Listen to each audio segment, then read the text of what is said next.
is roll call. Okay, you want me to do it, Arnett? Go ahead, Marilyn. Okay, Jen Bates, Here. Matt Bowman, Here. Rich Gussenberg, Here. Ms. Harrigan, Here. Jinx, Here. Mr. Martelli, Here. Mr. Martinez, Renee, Not here. okay, Charles Net, Here. Sylvia Nichols, Katie O'Donnell, Here. Jeff Pangaro, Anthony Perugini, Here. and Don Walsh. Here. We have a quorum. And Sylvia Marilyn, joined. Sylvia just came. Who did? Sylvia. Thank you. we all tried to tell you at once. Okay, if we can all stand for the Pledge of Allegiance. I pledge allegiance to the flag of the United States of America and to the republic for which it stands, one one nation, nation, under under God, God, indivisible, with liberty, and justice for all. Next item is approval for the minutes of the December 16th meeting. You've all received a copy of those from Marilyn. Anyone have any comments, questions, concerns? Okay, seeing none, I'll take a motion to approve. Anne, thank you. A second. Second. That was Don, right? Yep, okay. And all in favor? Anyone opposed? No? Okay, good. Motion passes. The minutes are approved. Thank you very much. Next item is the evaluation of the development of the options. So a few weeks ago, we sent out a survey for everyone to complete. It was a matrix with all of the scenarios and valuation criteria going across the top. You were given the task to evaluate each scenario based on each criteria on a scale from 1 to 4. We then compiled all those results, did some data analysis, and came up with some information that we would like to share with you at this point. So first of all, thank you to those of you that filled out the matrix. I appreciate it. And at this time, we have a little presentation that we're going to go through. So Arnett, if you could bring that up for me, please.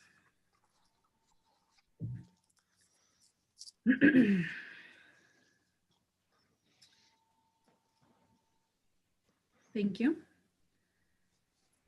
So to briefly kind of go over for those people that are watching at home and aren't as involved, can everyone see that? Just disappeared. No, I can't see Just it a either. black screen. Yeah. It was there, but now it went black. Once you started the presentation, it disappeared. So the first slide, as Arnett gets that set up, I'll just explain a little bit. It's just the list of all the different 13 options that we had to evaluate. We'll go through them in very, very brief overview of them, and then we'll go into a little more detail of the options that made it to the top cut.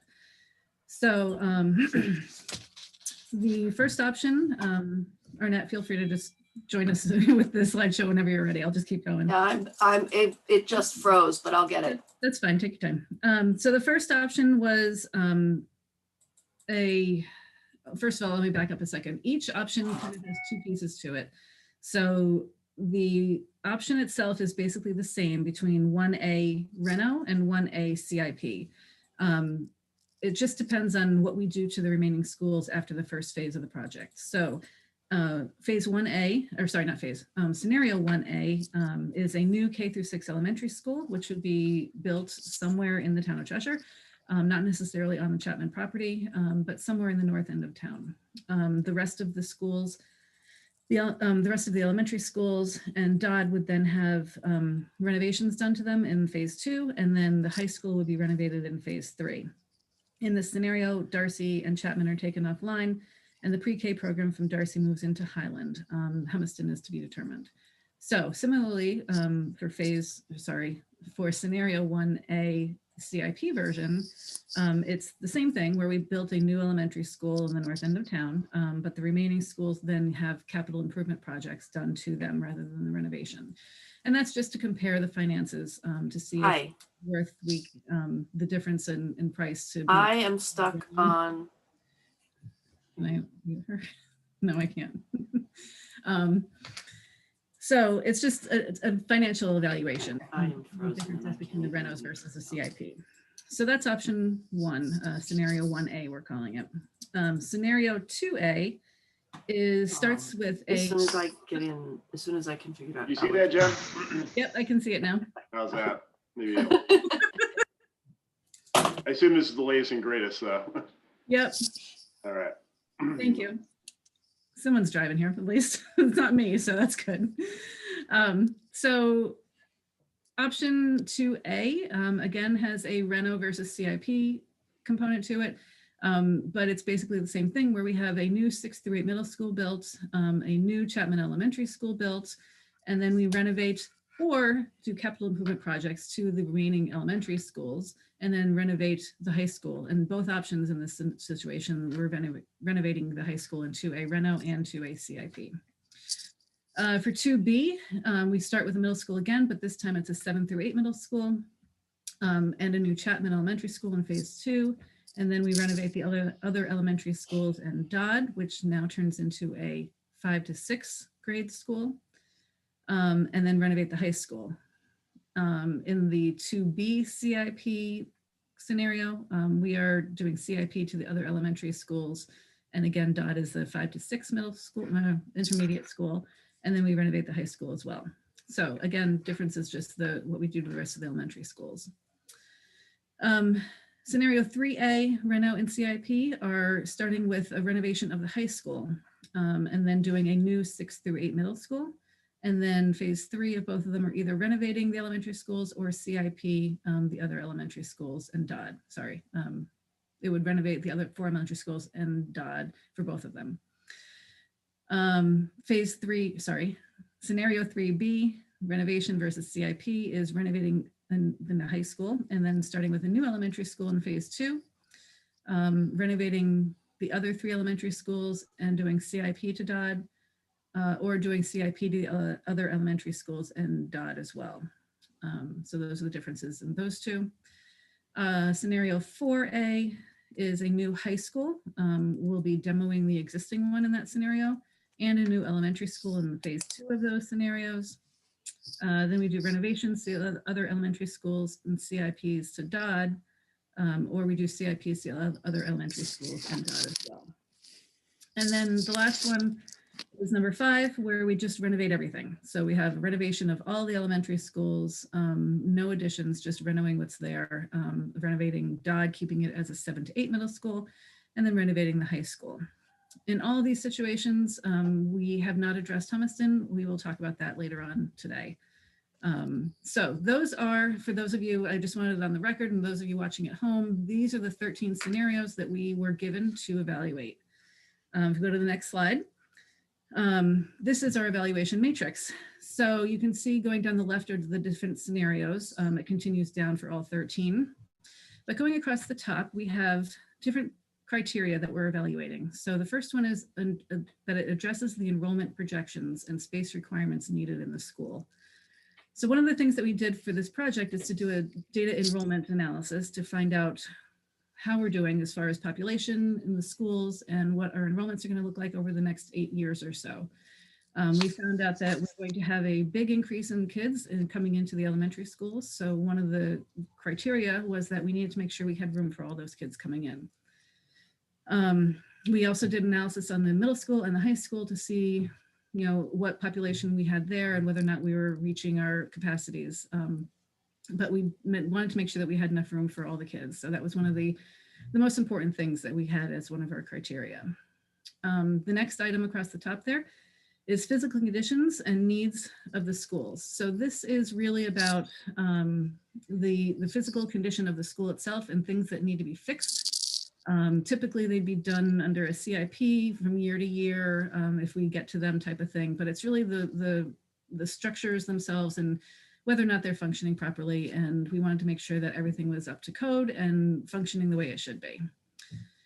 The next item is modernizing the schools. So that takes it another step further. Once we have the schools functioning, how can we modernize the experience for the kids? What do we need to do in order to bring it up to 21st century learning, adding in an IT infrastructure and things like that? We wanted to make sure that some of these or all of these scenarios, really met those needs as well. So that's an evaluation point too.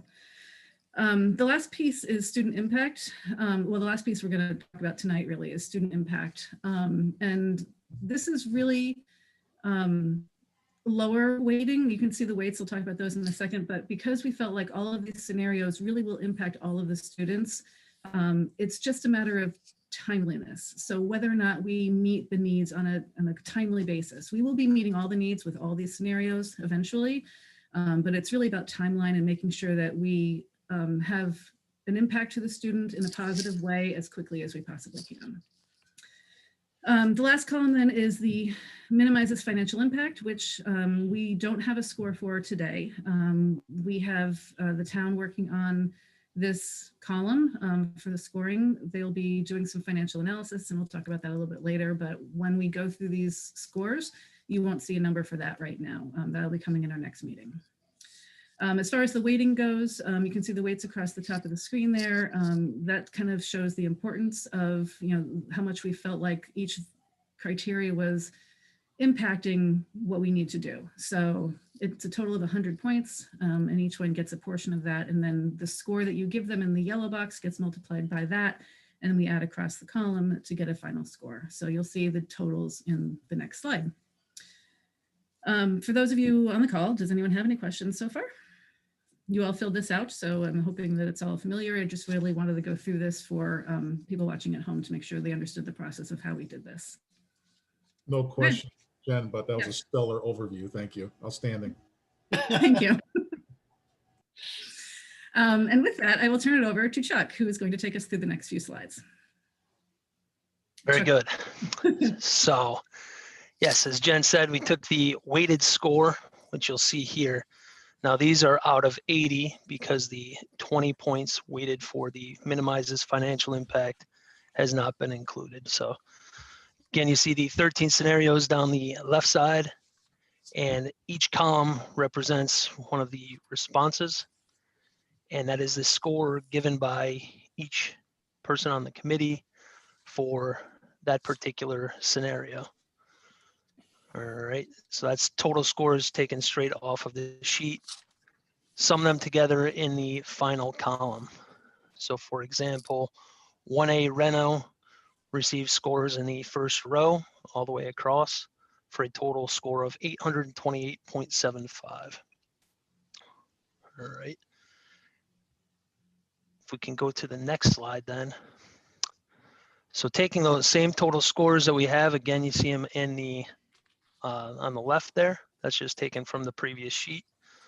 If we look at the minimizes financial impact, we'll receive a score of 1 through 4.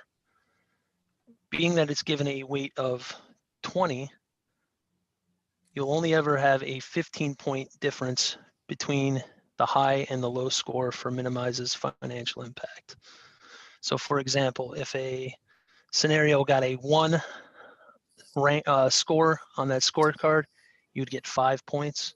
If it got a 4, you would be given 20 points to the total here, okay? So given that, we've taken a threshold of 15 times the number of respondents above or below the 3rd ranked scenario. So 728.75, anything that was within the 15, I believe, times 12 in this case, right? Yes. That's where that second bar lands. And that's all options that we'd have to consider. All right, does everybody follow that? Okay, so that would leave us with, I believe, 6 options in that case. Or I'm sorry, leave you with 7 options on this case, right? That's 8. 8, okay. Sorry. Go ahead, go to the next sheet there. I think that gives the better.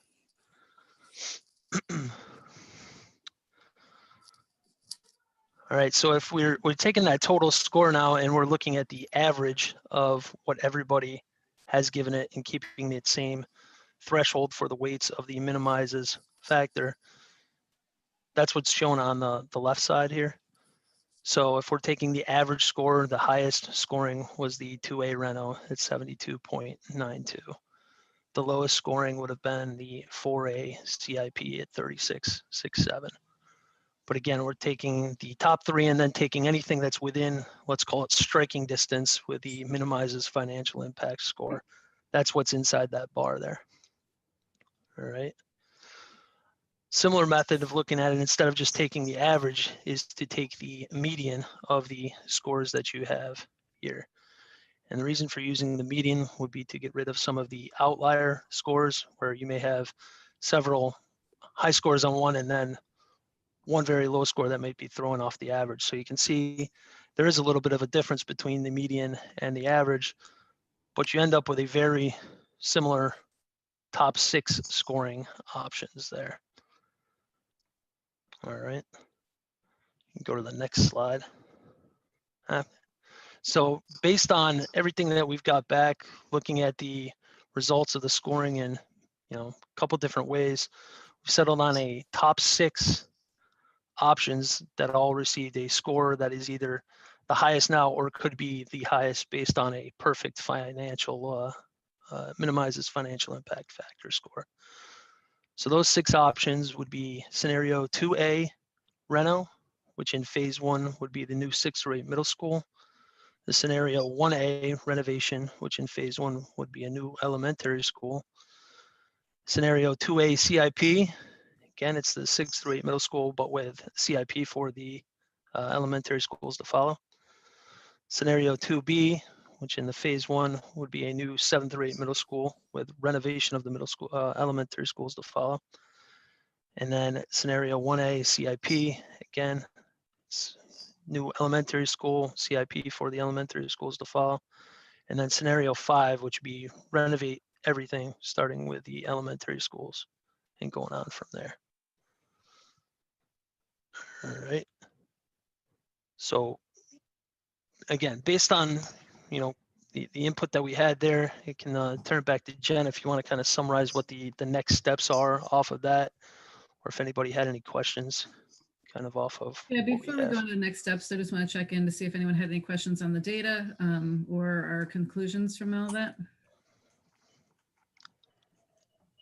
I can't see, I just realized I can't see everybody on the screen. So I think I can, I don't see. no. Okay. Okay, so next steps then. If you could move ahead one for me, Chuck, thank you. In order to evaluate the finances and determine what that impact is, we need to have some assumptions for each scenario. So for scenario, well, the scenario that came in first was the 2A Renault option. So we'll go through these in detail a little bit later, but for instance, what we need to do for each one of these is determine what assumptions we're going to make. So for instance, for number 1, it's a new 6 to 8 middle school, a new Chapman on the same site, renovate the 3 other elementary schools, renovate the high school, and then Darcy is taken offline. Pre-K moves to Highland, and then we have to determine what happens to Dodd and what happens to Hummuston. So for each one of these, we need to figure out those answers so that we can consistently evaluate each scenario between each other. So for instance, if we want to assume that in this case, we move Hummuston possibly into Dodd, we need to make sure that that is something that we can consistently evaluate for all of these options. If it's not something that we're willing to actually commit to right now, then we need to have another option for Hummuston, but then use that consistently through all the different scenarios where Hummuston is a question still. So we'll do that later on today in this meeting. The timeline and the phases for each one of these 6 options are going to be developed by Colliers. So they'll map out the timeline for all the phases and what's going to happen and when. And then they have committed to have that done by the end of the day, Wednesday. And then the finance department is going to review these scenarios, the timelines that Colliers has put together by that point, and determine what that financial impact is. So there's a bunch of things that they're going to look at as far as, total cost and everything, impact to the mill rate. So all of that will be evaluated, and the result of that is going to be a score from 1 to 4 that we're going to enter into everyone's responses in that matrix. So for my chart, for Chuck's chart, for everyone who filled one out, we will put that number into those matrices and then do a calculation again to see where we land. The goal of the January 20th meeting is to have all of that done, and then use that information to determine which of those 6 options stand out, and which maybe are not feasible to continue pursuing at that time. So hopefully we'll have all that information by January 20th. That's the goal, and then we'll be able to make more decisions at that meeting. Anyone have any questions? If you do, you can speak up because I can't see you. Okay, there we go. Thanks. Okay, so that kind of covers the agenda items 4A and B. And then 4C is where we're going to talk a little bit about those assumptions, and Chuck is going to lead that. So it's all yours. Yes, so we'll just go in the order of the recommendation slide because it's easiest for me to follow here. So starting with the 2A Renault. Well, first let me say, in all of the options, Darcy is taken offline. So the assumption operating on for the financial group would be that Darcy is closed and turned back over, I guess, to the town from there. Okay. Starting with 2A Renault, there is a question of what happens to Dodd and Hummuston to be determined. And let me just go through the phases of the 2A Renault again, so we're clear. So again, phase 1 would be the new 6 through 8 middle school. Phase 2 would be the new Chapman Elementary School on the same site, and we would demo the existing once it was done. Phase 3 would be renovate the other 3 elementary schools as K through 5. And then phase 4 would be renovate high school. So in that case, the thought would be that Dodd would serve as the swing space during the renovation of the other elementary schools. But there's going to become an end to that where what to do with Dodd is an assumption we have to make for the financial part of it. So we can assume that the Hummuston and the Board of Ed moves into Dodd, or we can assume that Dodd is just empty at that point and Hummuston and the Board of Ed would be in a new leased space. I think the options committee was recommending that we look into the lease space of that. Is that correct, Andrew? Or Sylvia? Sorry. Yes, sorry, yes. I Yeah, mean, so on that, with Dodd, I don't want to jump ahead, but that would be swing space for how many years? 10 Jenny? minimally? correct, And then right, also then once they start renovating the high school, it might make some sense to use that space to kind of cut down how many kids are shuffled around during that project. I'm just thinking long-term. yeah, so I think that'll kind of come out with the timelines that we would give to the financial group as to how long it would be swing space, but at some point it's going to stop being swing space and we'd have to do something with the building. So we just need to make clear the assumption that we want for that minimizes financial impact. That's all. Hey, Chuck, is it this committee's role though to figure out what to do with Dodd? I mean, I would think that, it's this committee's role to figure out, well, what we're going to do. And then after, if it's 10 years, whatever, then the town has to figure out what to do with that as much. And, I think we know it's way too big just to house the Board of Ed offices. So I'm just thinking that, I don't know if the town is going to want to take that on and try to figure out what to do with the remainder of that space. So I don't know if we really need to worry about what happens to Dodd. If we say after 10 years, we're taking it off, let the town figure that out. And Can I think that's just the answer that we have to have, and the minimizes financial impact. That's the assumption that they have to make, is that it's going to be at the end, it's not a school off. anymore, is what we're saying. Correct. Yes. Yeah. Chuck, I think that we decided that the assumption was that the assumption would be that Dodd would be the swing space for the duration of whatever projects we decide.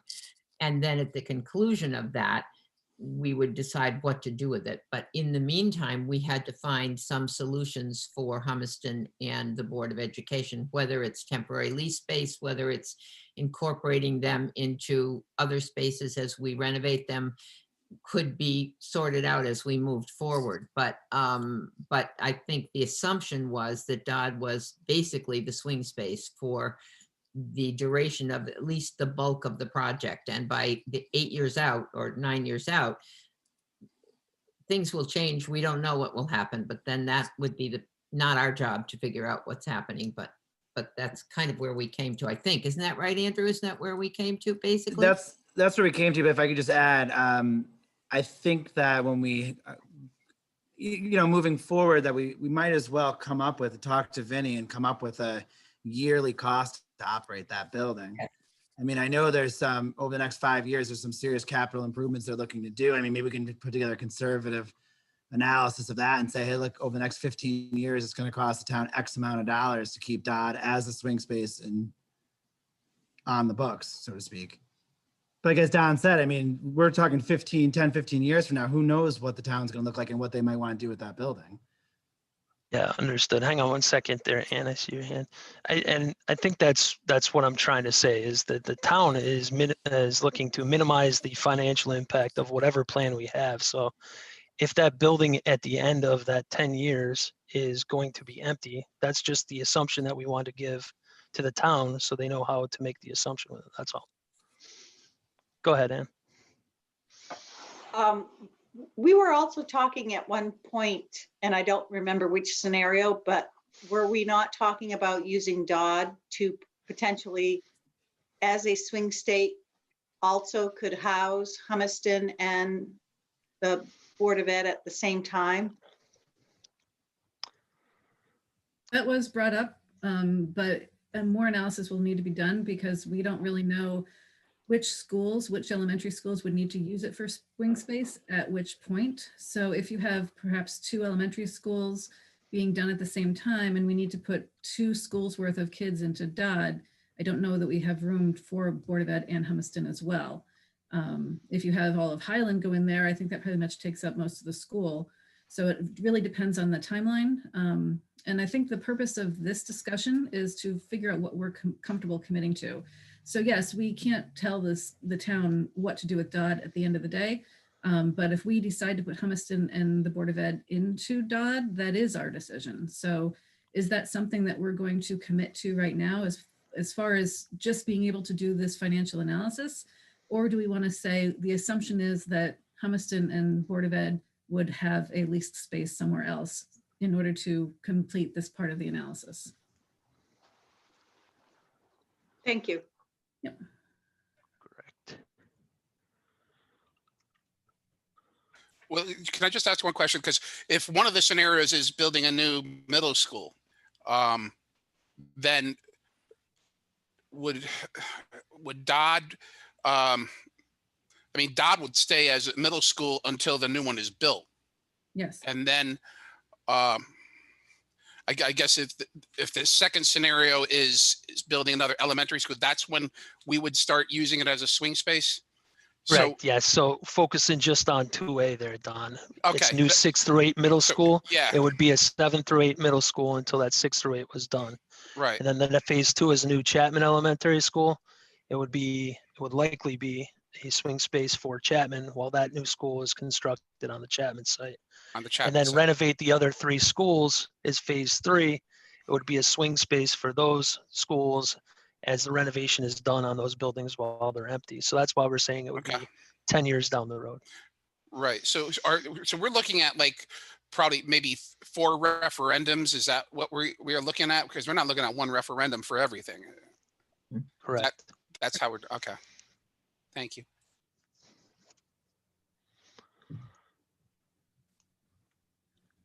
So for the purposes of getting a minimizes financial impact score for this, we'll consider that it is Dodd is being used as a swing space through the duration of the elementary school renovations or capital improvements. Well, let's just say for the renovations, and then at the end of that, it would be taken offline. And in this case, Hummuston and the Board of Ed would be in a leased space. Good. Go ahead, Matt. We're gonna vote, we're gonna put out one scenario for phase one, and that would be what will go to referendum. Eventually. What happens to Dodd Middle School if phase one passes and we build a new middle school, and the second referendum doesn't pass to build a new Chapman school? What does at that point Dodd Middle School get turned back to the town? That's a good question. I don't know that answer. Does anybody have any We have thoughts? to reevaluate, and if the referendum fails for phase two, we would have to reevaluate and come up with a new plan and decide what we're going to do moving forward at that point. I don't think we can kind of guess right now what that would be. But whose hands will that be in? It certainly won't be ours because we'll be out of this. I would assume it would have to be the town council's, and I think that's going to if it's not being used for anything, then it reverts back to the town, and the town has to determine whether they want to do something with it or not. I would assume. Yeah, I'd really like that question answered legally so we know where this goes, because we are actually only voting on one phase. Well, we're actually putting together a recommendation to the town council of the best way to modernize the schools, and this would be the plan would include these phases. So whether it goes to referendum is going to be a town council decision, not necessarily this group. Correct. Go ahead, Rich. It is way down the line, but as we look at renovating the high school, I think Andrew mentioned once before that he was in the high school when it was renovated last time around and how disruptive that was. I don't know whether we can fudge a little bit or whether it's worth fudging a little bit, but I do believe that it may be cost effective and program effective in the long run to leave open the option of building a new school on the same property. I don't want to throw a monkey wrench in there or anything, but the way this has turned out now, we no longer have any discussion of a new high school. It's only renovating the present high school. And I don't know that we've really done much of a study of the pros and cons of those two options. Agree with that. I think Sylvia, you've mentioned a couple times before that this is how it was done in the South Windsor, as we heard from Kate, is it was an evolving project, really. We're looking at the phases of the project right now, a snapshot in time, but as these things go to referendum and things develop and maybe even the projections look different 8 years from now, it's going to be something that evolves, right? That's why even an asterisk that says, renovate the high school now, but as we move down the line, we'd be doing a deeper analysis about whether a renovation is worth it or a new building is worth it. As I said, Wouldn't the state also have some say in that? I mean, because I think Chuck Warrington has said in the past that sometimes the state, we might say we're going to renovate the new, and they're going to say no, we won't give you the funding unless you build new. I mean, so the state will have some say in some of that, correct? Don, Chuck Warrington, they will to a certain degree.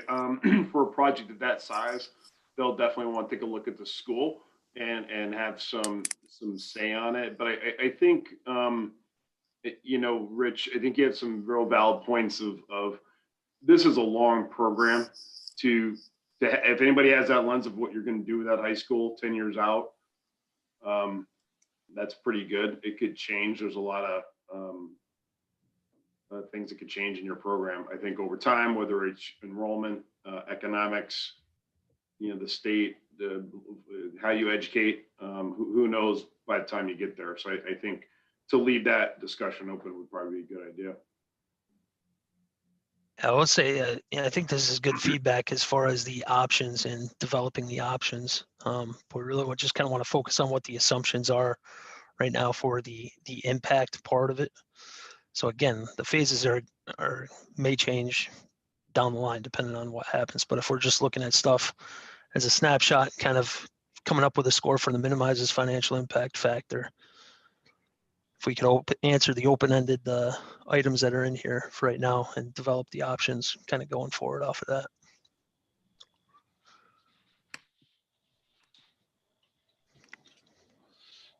Good. We move on here to, let's go to the 1A renovation option, because I think that varies enough from 2A reno. So in this case, phase 1 of 1A reno is a new K through 6 elementary school. Phase 2 would be renovate the 3 other elementary schools and Dodd Middle School. And then phase 3 would be renovate high school. So in this case, both Darcy and Chapman are taken offline. The pre-K moves to Highland, and the Hummuston is to be determined. So again, in the case where Hummuston is to be determined, there is no other home, let's say, shown for them. And for all those scenarios, the assumption would be that Hummuston and the Board of Ed offices would be moved into a leased space. Does anybody have, and Chapman and Darcy would be taken offline in these cases?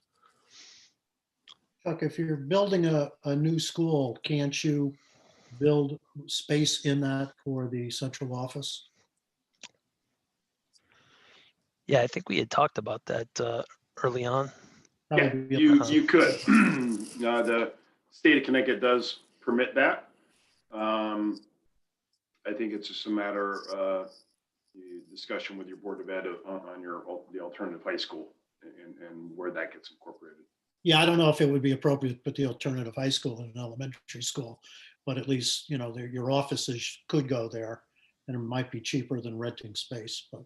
They do that in many districts though, yes. Again, I think that's a good comment for the developing of the scenarios as we kind of go forward. If we're looking for a baseline financial score based on the scenarios that we already have, right? K through 6 elementary. In this case, we were assuming that Hummuston and the Board of Ed would be in a leased space. Chuck Warrington, when you are coming up with a cost for a new elementary school, you're not including space for a Board of Ed office there, right? That's not part of the plan? No, and the numbers we've established so far, Jen, it's purely based upon the projected enrollment. Yeah. If we were to do that, we could do, we'd have to program it and see what type of square footage. Okay. So yeah, I agree with you, Chuck, Neff, about kind of developing that later if we need to. But for now, the purposes of doing this financial evaluation, I think we assume the lease space as well, because like you said, Dodd isn't an option in this case. So I think it's a little more straightforward.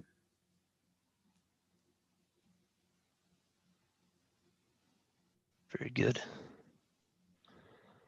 And can I just want to make sure that I'm thinking about this right. In that last scenario we discussed, building a new K through 6 and closing Chapman and the renovation of the other elementary schools, those schools will have to be renovated with the children there because we don't have any swing space for them to go to.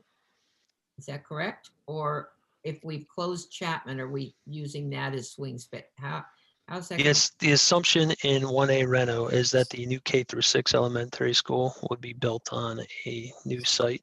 Right.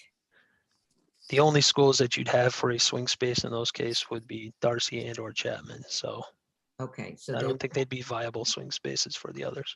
Yeah.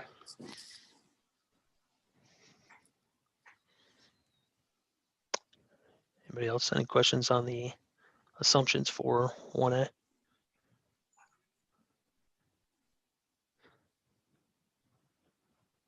Very good. Looking at the third, I think was what 2A CIP. Those assumptions again would be similar to what we had for the 2A Reno options. The third being The 2B. options up. Oh yeah, Chuck, can you put them up? I mean, I love looking at everybody, but I'd like to. It's easier to see if anybody has any questions this way, but you're right. We should show. Sometimes we leave the share on too long. Like, can you turn it off? How's that? You see that all right? Yeah, can you go to the first has the page that kind assumption. of shows them out? Yeah. That's There the we one go. you're looking for? Yep. All right, so the 2B renovation. I'm looking at your other screen now, Jeff. There you go. The 2B renovation, phase 1 would be the new 7th through 8th middle school. Phase 2, a new Chapman Elementary School, again on the same site. Demo the existing once it's complete. Renovate the other 3 elementary schools as K through 4, and Dodd Middle School would now be a 5 to 6 intermediate school, and then renovate the high school. In this option, Darcy would be taken offline. Again, pre-K would move to Highland, and then Hummuston and the Board of Ed, in this case, would be the leased space again.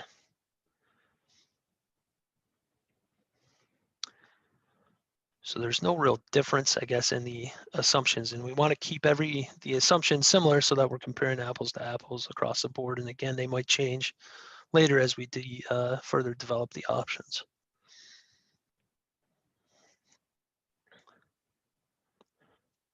All right.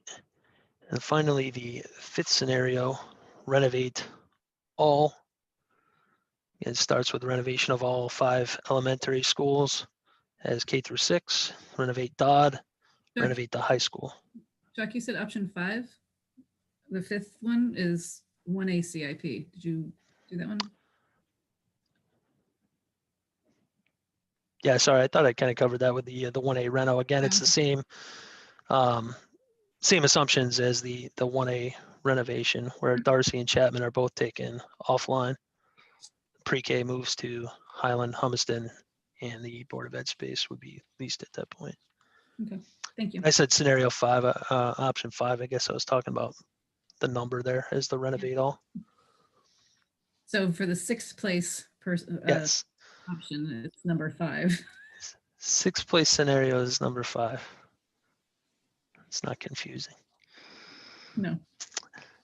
So again, on that, Hummuston and the Board of Ed would be to be determined. In this case, for the financial, the assumption would be that it is again leased space. Chuck? Yeah, go ahead, Matt. In all these scenarios, you keep saying that Hummuston will be, to be determined.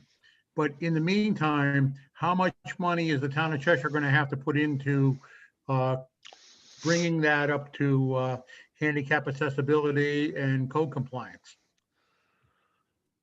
Good question. So the Right, so- timelines will kind of determine when we go through when that's coming offline to go into this lease space. And then, I mean, that's part of the financial evaluation that the town can look at, is the monies that we would need to put into it if we kept it open versus how much it's going to cost for leasing. Chuck, if I could, ahead, Andrew. to Matt's point, Vinny had made mention before that keeping Hummuston open and doing the renovation work in order to bring it up to ADA compliance, including adding an elevator, was $5.5 million.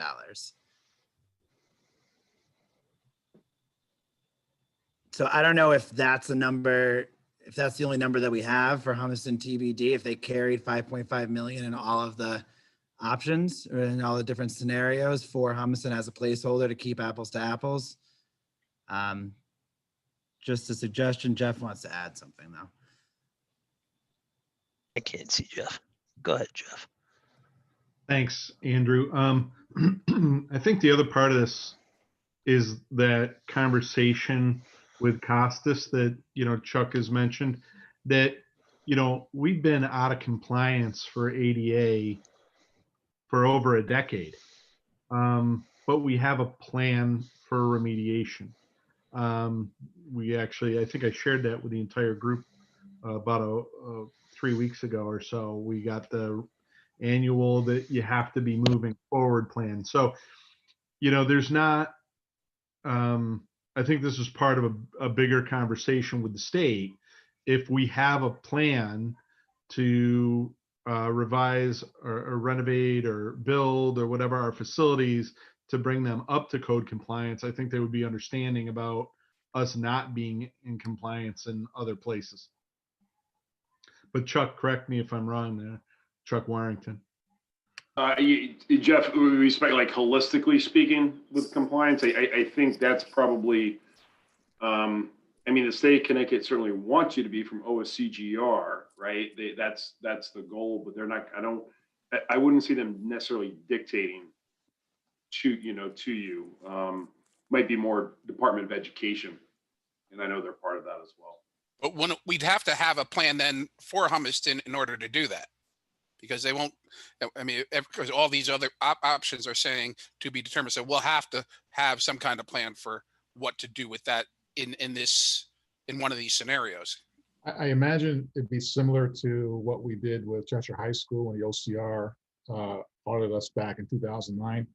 We're on year 10 or 11 of that plan, although it's almost complete. So there was a series of CIP projects, maintenance improvements that, Vincent and team reported back every year to OCR, and they were, pretty much happy with the progress.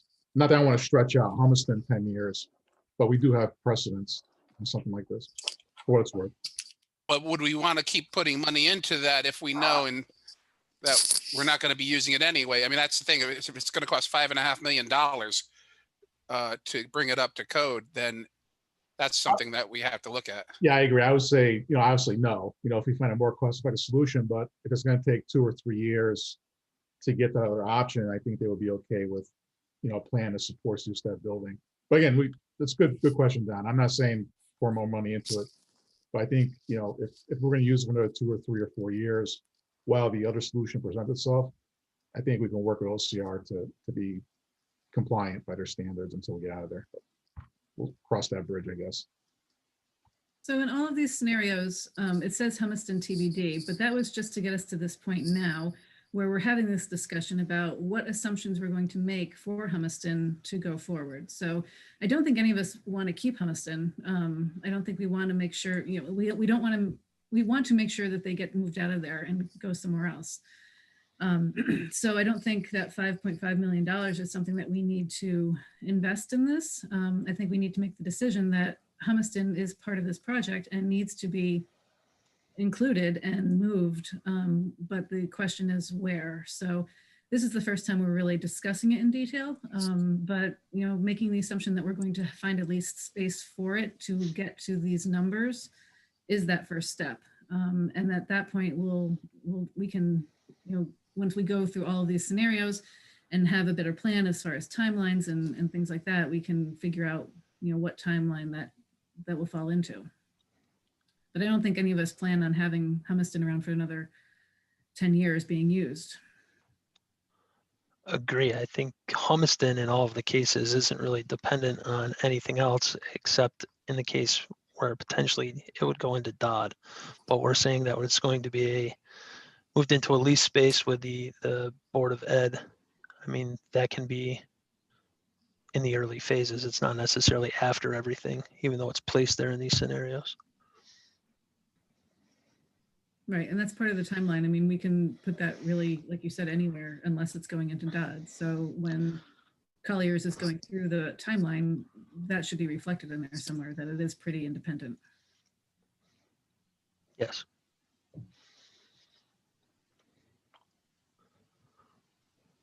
Is there any other comments on the assumptions being made in the scenarios for the purposes of the financial part of this?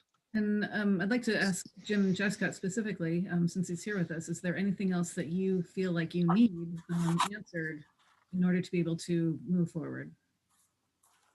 I guess I just wonder about, any savings associated with closing facilities and what effect that might have on the Board of Ed budget. Yes, that definitely needs to be included if there is savings in closing these schools. Yeah, I could just add that our greatest cost as a school system is salary and benefits. The overwhelming percentage of our budget is salary and benefits. And even though, you build a new building, all the people, or the vast majority of the people, come with it. So, it's not going to be there. There is some real money there, and Vin and his team and we worked through that previously, and we can share that with you again. But there's not going to be, unfortunately, any sort of magic bullet here. Unless you consolidated all of our buildings under one roof, it's really, there's not tremendous savings in that process. You'll get greater efficiency with class sizes. So yeah, you could save some staff if we're consolidating buildings, but there's really not a lot of that going on here. So it's just about the efficiency of the energy in the building, really. What's the possibility of selling the property if we were to, for instance, close Darcy or Chapman? Yeah. We looked at the Darcy property is certainly, more marketable in terms of location for some things. Chapman, I don't know. I think in the case of Darcy, that's not necessarily insignificant, but for the purposes of all the scenarios, Darcy's being closed in all of them. So if you're going to get any money out of selling the property, it's going to be a plus on all of them, right? Across the board. Right. Mm-hmm. The big thing would be Dodd, if there was anything that could be done with Dodd in the case of scenario 2A, where right now it's just like if there was something significant that could come out of selling Dodd, that would be the only turning point, right? Sorry, Tony, go ahead. Oh, I'm sorry, Chuck, to interrupt. I just want to quick add to Jess said, and Jim, maybe you can look at potential savings from capital projects that don't have to happen for closed buildings, at least the ones that don't have to happen when the building gets sold. If there's a roof replacement plan for the next 10 years for Dodd, maybe plan for that until it's sold. But I don't know if it's fair to weigh in unplanned capital project improvements that are, on that 10, 15-year list that we have for those buildings, but just putting it out there. Yeah, I think that was actually part of the idea of the financial group, is kind of looking at those timelines, what the capital projects were, and kind of seeing what maybe we didn't have to do if we went with that timeline. So I think that's part of it, which you guys can, I think you guys are meeting at the end of the week, you can talk through. Yep. Anybody else got anything on the assumptions being made for now? Hey, Chuck, it's Vin. What's going on, Vin? Hey, how are you? Great. What I wanted to add to, Jim's question about savings, I mean, once we have the scenarios decided, we could certainly make some assumptions, which, we would certainly do. For example, in the case of Darcy, what we did in the last set of plans is we assumed we would hold on to Darcy for 5 years. You would have a reduced expense load, because you're still maintaining the property, so it doesn't go to zero. And then assume that after 5 years, those expenses go away, with an assumption, again, this is what we did last time. We assumed we would sell the Darcy property at no profit. But whatever the committee wants to use an assumption, to the point you made earlier, we'll just use that consistency, whatever the decision made is. So, the point is we can model what makes sense that the committee agrees upon. Got it. Okay. Yes. Go ahead, Matt. Does the Board of Education just get to decide that, or does the town council get to decide that once Darcy is not being used as a school? That would be my first question. My second question is, you've got, I'm trying to remember, 12 something or 12 plus acres of land there. Under the current zoning regulations, you can put 16 units to the acre because it's on the bus line, it has sewer, and it has water. So there is certainly a value to the town to let that property go and not to hold it for 5 years. That doesn't sound right to me. You could pick, I'm just using that as an example, pick 3 years, 2 years. I mean, you're not going to know what the future is going to hold, but you would model out what, whatever the committee agrees makes sense. Yeah, and I don't think it matters the details. Yeah. It just matters that we complete It does matter. It doesn't, because if we use the same assumptions across all the different scenarios, we're still comparing apples to apples. We can work out the details of each scenario as we go through, and ultimately it is up to the town to figure out what to do with a closed building. But for right now, for our immediate needs, we need to figure out how to analyze these scenarios against each other on a financial basis. So whatever we decide, if we use that across all the scenarios, then at least we're comparing apples to apples consistently and can make a decision on which scenario to move forward with. All you need to know, if you're closing Darcy School, are we going to take it out of the Board of Ed and turn it over to the town, or hang on to it, because that is part of the Board of Ed's budget, and that's The assumption is that we're we're this project. okay. The assumption is that we are closing Darcy School. It is a town property at that point. And at that point, it's beyond what we're doing with the school modernization. So But that's not what we were just told, Chuck. He's saying that he's making a baseline assumption. That's what they did in the last plan. Our baseline assumption is what I just said. Yeah, that was an assumption we made 4 or 5 years ago, but it never went anywhere. That was just something that came out of that then committee. But Matt, you asked the question earlier, is that the Board of Ed or the town that decides once that building's long as a school, what should be done there? I can't imagine it's the Board of Ed, but once the Board of Ed officially, and there's a procedure for this, we're going to control that building as a school. I would imagine that falls in the town. But, if and when that ever happens, there's got to be some planning ahead of time for a town to go for that. I just couldn't tell you what that looks like. But this was just a scenario we threw out there 4 or 5 years ago, but never went anywhere. Go ahead, Sylvia. And this is way off, talk about thinking outside of the box. That Darcy building is a very old building, and one of the reasons that we're moving the kids out of there perhaps is to not utilize that building. But as Matt said, there's a lot of acreage there, and we're looking for a place for the alternative high school. Is there any reason not to use that property for a building or renovate that building to accommodate a Hummuston program there? Or I don't know, maybe somebody's thought of that, but all of a sudden I'm sitting here, we're talking about taking it offline and what to do with the property. We still have no place for the Hummuston students for at least the immediate future. Is that building in such bad shape that it couldn't be utilized for that program? Yeah, again, I think that's a good part of the option development we could talk about. Throw that back at Collier's and see what they come up with there. We're just assuming that we're going to close Darcy, and that's fine. I support all the movement of the Darcy kids and all of that. But now we're one of the things that we're struggling with is what to do with Hummuston and the Board of Education. In the meantime, while all this other project is going on, we could be looking for alternatives. Is this a location that could become an alternative? Perhaps not. And perhaps there are a lot of reasons why it wouldn't work at all. But has anybody given it even a moment's thought? Yes. I guess is where I'm at.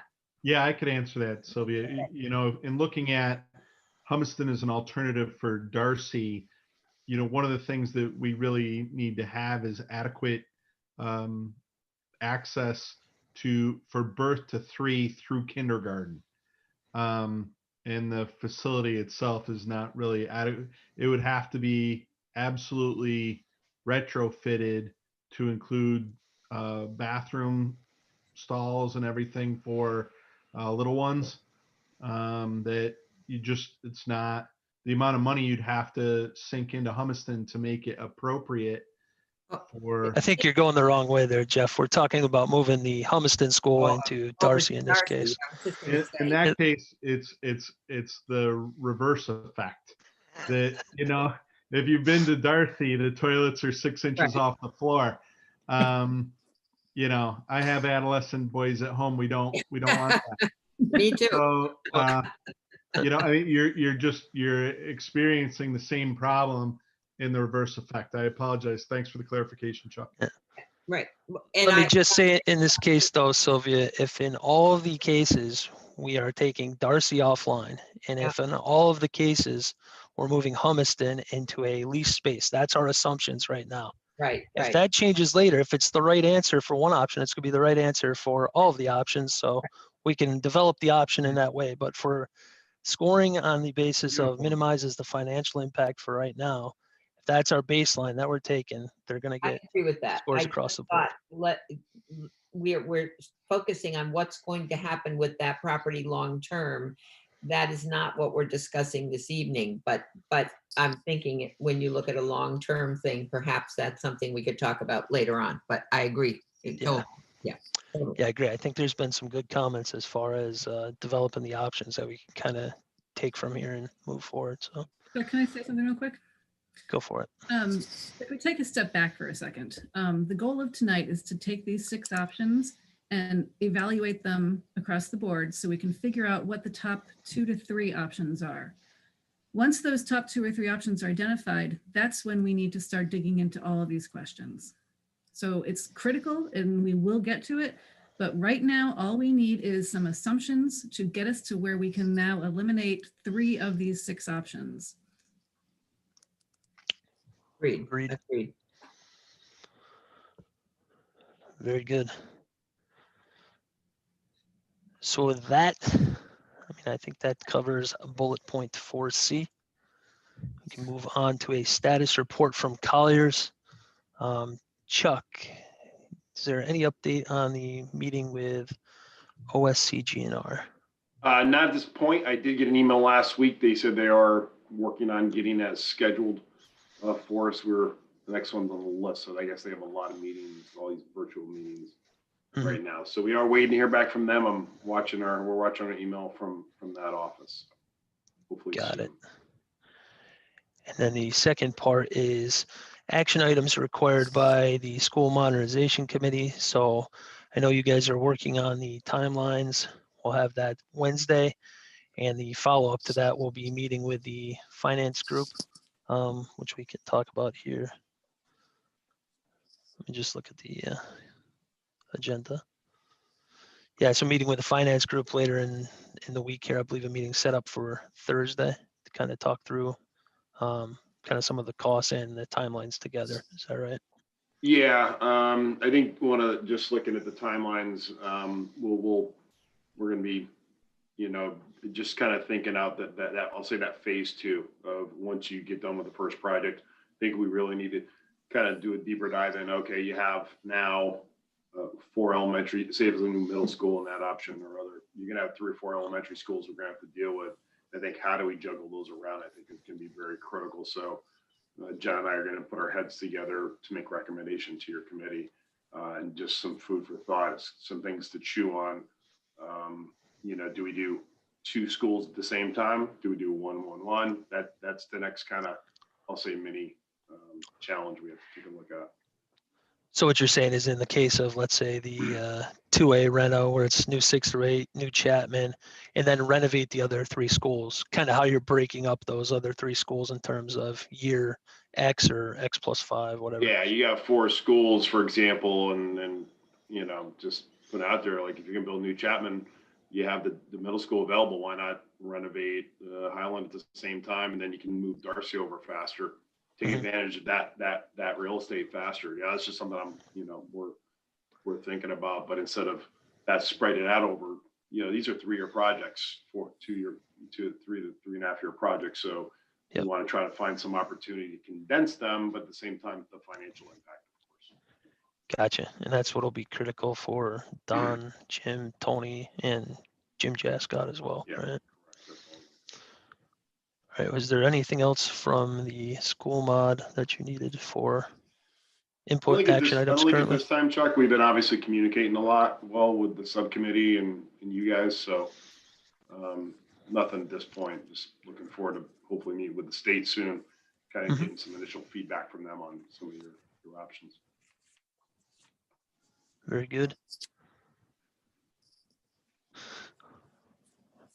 Okay. All so right, go ahead. just to recap real quick. The next steps is that we're getting the timelines from Colliers on Wednesday.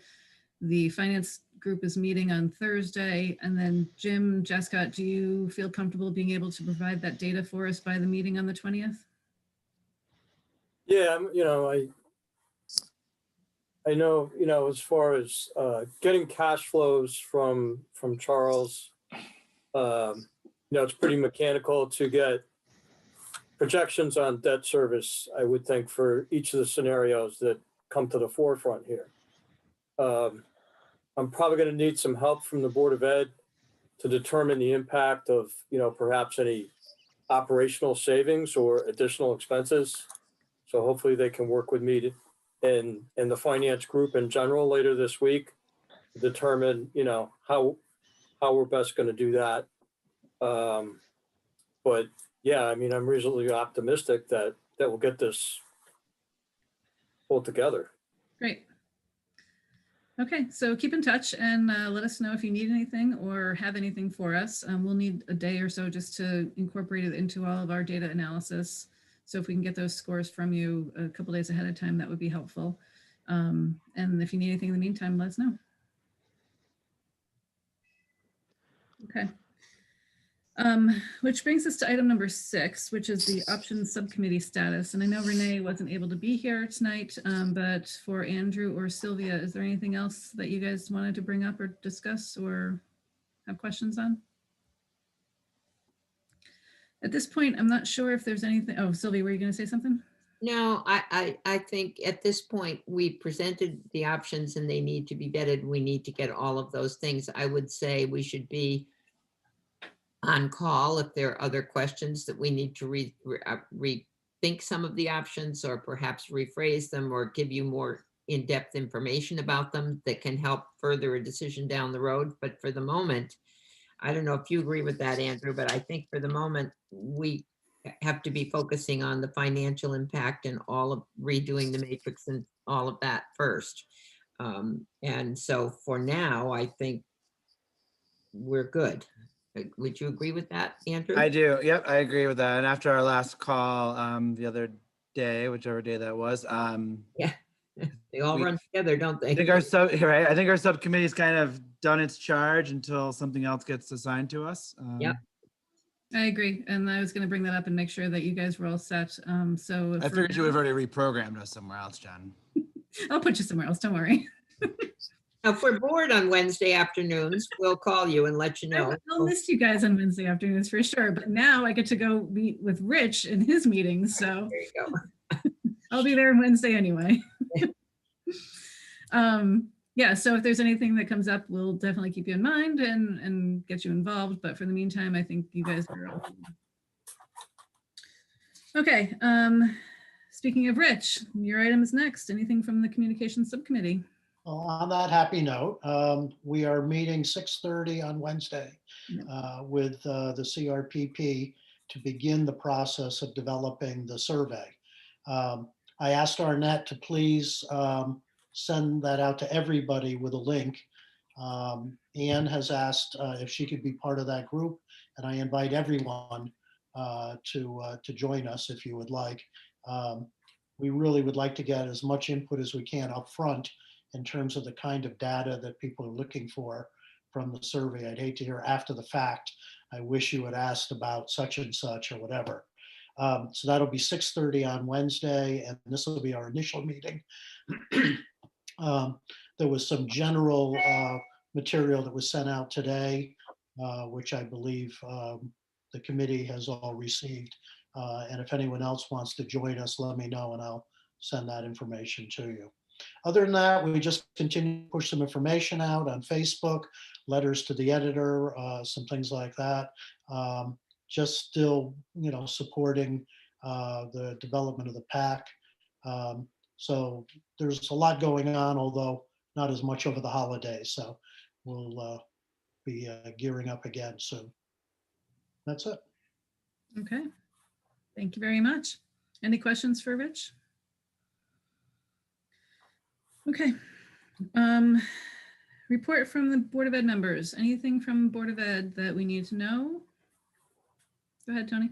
We didn't meet as a board since the last SFC meeting. We are starting our budget 21-22 budget process in 2 weeks. So, yep, it's that time of the year. But I'm hopeful that as we go through the operating budget process, if there's anything we can identify that might be saved by doing these scenarios, try to bring that to you guys' attention. There may be something, there may not be. But that aside, there were couple of questions from a couple members on the board. I think they're more just exploratory. A couple were interested to know if there's any way we can get 2020 birth numbers and 2020 home sales. I don't know. Might be a little too early. My guess is when the final option is presented. I don't know if Collier's or Milo McBroom might give an updated projections from last year or not, but it was more curiosity than anything else. But other than that, it's been pretty quiet. Chuck, do you have anything on that? So 2020 birth numbers, so like final birth numbers from the Department of Public Health. Yeah, and home sale pressure if possible. Again, it's not urgent, but my guess is I think just we'll reach out to Malone and see if they can inquire with Public Health. It may take a little bit, and then the home sales, I'm sure. I'm guessing the town planner might be able to help us out with that as well. Yeah, that was it. More than likely, we're coordinating with Andrew, but we'll probably have a planning committee meeting of the board later in January to look at whatever comes out of the final rankings and have further discussion among ourselves. But other than that, that's all I had. Thank you. Great, thank you. Anything from the town council? I have just one thing that I'm talking to a couple of council members. I mean, one of the biggest concerns is the fiscal impact this is going to have on the town. So I'm glad that we're going to get these finances in place soon so that we can understand that. One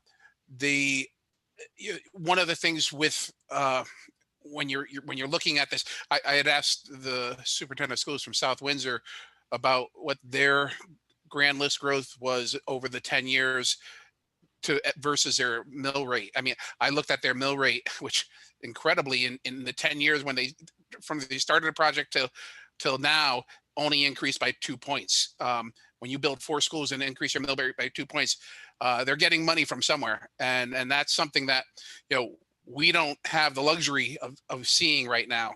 I'm hoping that we can get some more grand list growth, but it's an important part of this project is, we'd all like to be like South Windsor, but we also have to remember that their grand list growth was tremendous compared to what ours may be in the 10 years. But I think, going forward, I think we're getting to the point where we're going to want to see the numbers. And I think we're looking forward to hearing from them. There's a note here from Jeff that said that South Windsor's home values went up significantly. So that might have been part of it. That's part of it, but I think Amazon's building another warehouse there as well. So I read an article in the Hartford Courant a week or two ago that said it was one of the largest grand list growths communities in the state right now. So I mean, I'd love to have that. I'd love to have that in our town as well, and we could build all new schools. That would be great. Yeah. Go ahead, Sylvia. I agree with that, Don, but I also want to caution us to worry too much about that. I think it's very important for Rich in your committee, and I will try and send you some notes before Wednesday if I can't be there too, to have some questions in there about the willingness of people to increase their tax rate by a little bit for these, or by how much. I don't know how you go about doing that, but we all want to keep the taxes reasonable. There's no question about it. I have no question that I would like to keep the taxes as low as I can, but I also understand that, yes, you're right, Don, their grand list grew. We do not live in the suburbs of Hartford. Ours will not grow probably as exponentially as theirs did, no question. However, property values, and we will be a potentially interesting place to come to if our schools are better. So that will help a little bit. And if Jim can smooth out our finances a little bit, we may have to raise our our taxes a little bit. And so we need to focus on that. This is my personal opinion, but I've also had some conversations also with some of the council members. And we have to be able to provide a reasonable expectation for the people who have moved here and who will continue to move here, that their education is moving forward. And you're absolutely correct. I'm happy to hear all the financial information from Jim and from the town and so on and so forth. And that needs to be part of it. But I also like to hear the public's opinion about it too. We as the council represent the public, not just 9 of us. And so we need to be very, very aware of what the public's appetite is at the same time.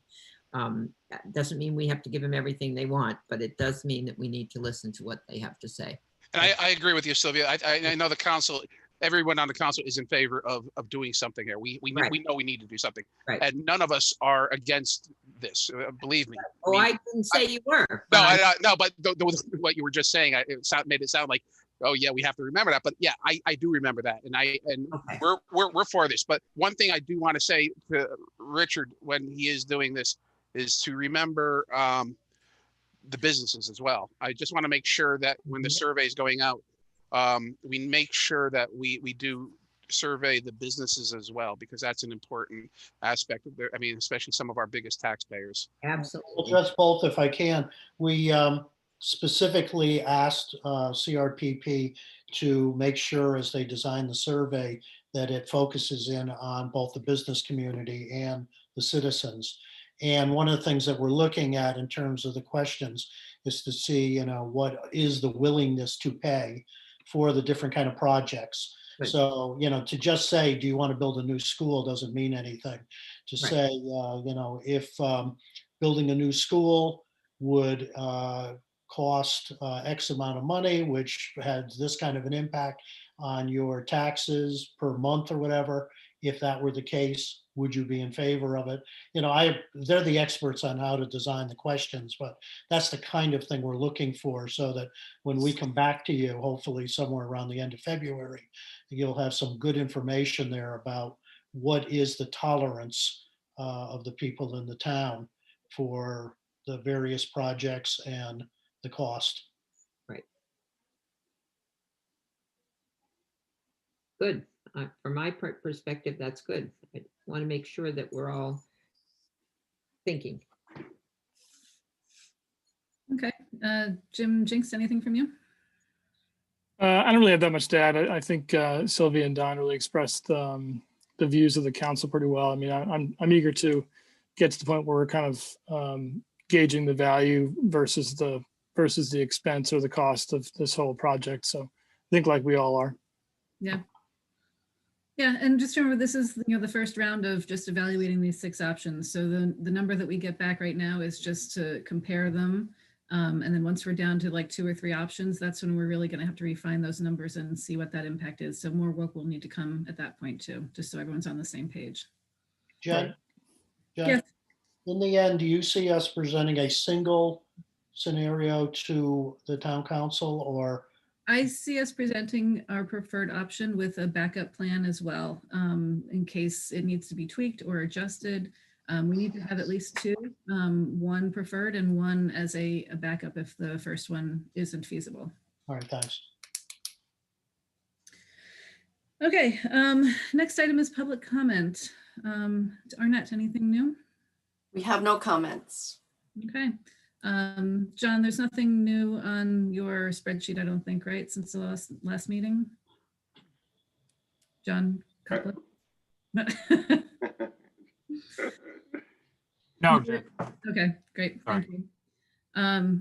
Okay, then the next item is an overview of our next meeting. We talked about that in depth today, where our next meeting will be talking about those financial impacts on those 6 scenarios. We'll go through them. Hopefully we'll have some nice graphs and things like that again to review. And as far as that goes, I think that's about the only outstanding weird item. We might have a report from the OSCGR meeting if we're able to get it in before then. But that's about it for the next meeting. Okay. And that is it. Oh, and the meeting is, just for the record, our meeting is January 20th at 7 p.m. on Zoom. Okay, thank you guys all very much for your time. Hope you all had a wonderful, happy new year, and I'll call for a motion to adjourn. So Oh, okay. Rich, and second, Second. Andrew. Okay, thank you. All in favor? Everyone, good night. Thank you. Night. Night, everybody. Thanks.